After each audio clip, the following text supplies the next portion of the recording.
शाहू स्मारक भवन इथं आम्ही भारतीय महिला मंच यांच्या वतीनं प्रतिरोध सभेचं आयोजन करण्यात आलं होतं। यामध्ये समाजभान जपणाऱ्या स्त्री पुरुषांनी एकत्र येत अनेक समाजातील ज्वलंत विषयांवर चर्चा केली।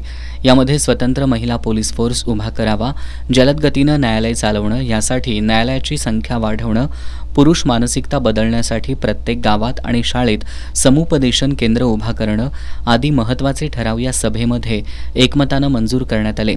यावेळी बोलताना ॲडव्होकेट करुणा विमल यांनी शालेय जीवनात लहान मुलींवरील अत्याचाराचं प्रमाण दिवसेंदिवस वाढत असल्याचं सांगून हे पुरुषी विकृती मानसिकतेचं लक्षण असल्याचं सांगितलं।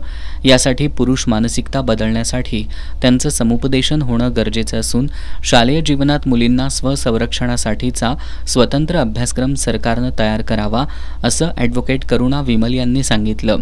यावेळी प्राध्यापक टी.के. सरगर, अनिल म्हमाणे, मधुकर शिर्के, विश्वासराव तरटे, डॉक्टर शोभा चाळके, प्राध्यापिका अनुजा कांबळे, मदन पाटील, विजय कुशाण यांच्यासह निर्मिती फिल्म क्लबचे बालकलाकार उपस्थित होते।